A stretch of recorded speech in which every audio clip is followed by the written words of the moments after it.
إن الله وملائكته يصلون على النبي يا أيها الذين آمنوا صلوا عليه وسلموا تسليما.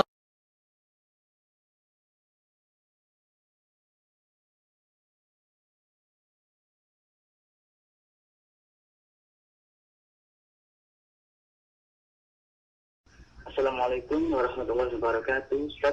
Waalaikumsalam warahmatullahi wabarakatuh. Barakallahu fikum. Baik, barakallah.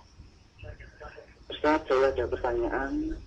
Dulu saya pernah mendengarkan salah satu radio di daerah kami, yaitu ianya bercerita tentang malaikat Harut dan Marut yang melakukan kesalahan lalu dihukum oleh Allah di sumur di Babilonia.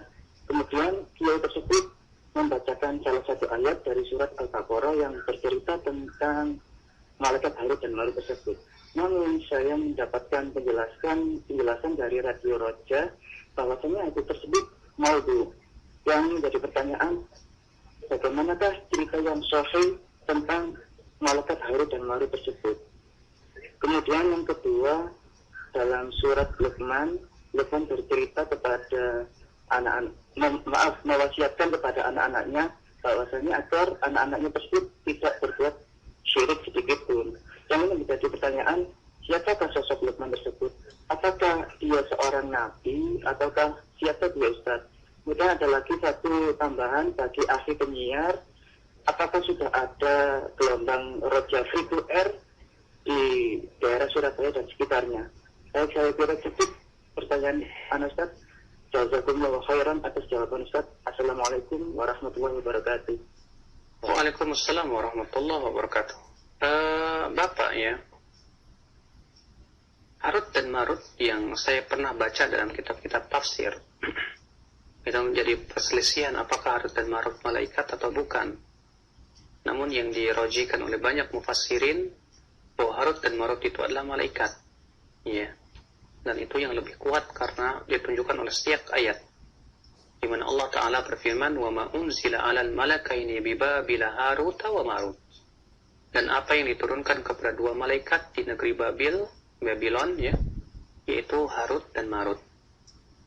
Di mana ya yang disebutkan oleh para ulama seperti dalam kitab tafsir Ibnu Katsir juga, di mana beliau membawakan perkataan Ibnu Abbas ya, tentang masalah Harut dan Marut, bahwa Harut dan Marut itu Allah turunkan sebagai ujian buat Bani Israel, dan itu yang ditunjukkan oleh ya kisah daripada ayat tersebut ya, di mana Allah mengatakan wa ma unzila 'alal malakaini bi Babila Harut wa Marut wa ma yu'allimani min ahadin hatta yaqula innama nahnu fitnatun fala takfur.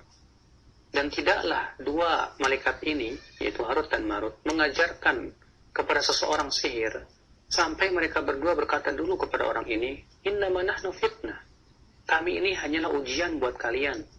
Fala takfur, maka jangan kalian kafir, jangan kamu kafir. Kata Ibnu Abbas, apabila ada seseorang yang ingin belajar ya sihir, maka Harut dan Marut berkata kepada dia, kami ini hanya ujian buat kamu jangan kafir. Kalau ternyata dia tetap ingin mempelajari ilmu sihir, maka Harut dan Marut mengajarkan beberapa kalimat dan disuruhnya untuk pergi ke suatu tempat, lalu di tempat itulah setan mengajarkan sihir. Ya, makanya Allah mengatakan walakinna syayatina kafaru yu'allimuna an-nasa as-sihr. Akan tetapi setanlah yang kafir, merekalah yang mengajarkan sihir tersebut. Ya. Itu yang saya ketahui ya, bahwa sebetulnya malaikat Harut dan Marut itu Allah turunkan ke dunia hanya untuk menguji Bani Israel saja.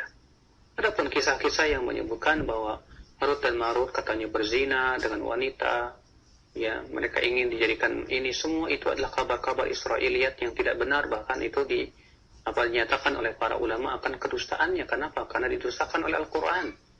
Kenapa demikian? Karena Al-Quran telah menyebutkan bahwa para malaikat itu sangat taat kepada Allah. Allah Ta'ala ya ketika mensifati para malaikat apa? Ya, wa yaf'aluna ma yu'marun. Mereka senantiasa melaksanakan apa yang diperintahkan oleh Rabb-nya.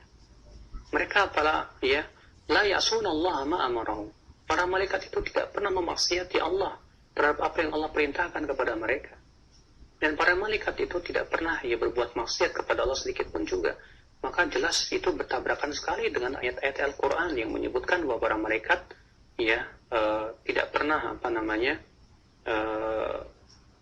berbuat maksiat kepada Allah Subhanahu wa Ta'ala. Adapun Luqman Al-Hakim, saya lupa qadarullah, padahal saya pernah membaca tentang sejarah beliau, cuman qadarullah saya tidak hadir di kepala saya, dan insya Allah nanti kita akan sebutkan tentang siapa Luqman Al-Hakim tersebut. Nah,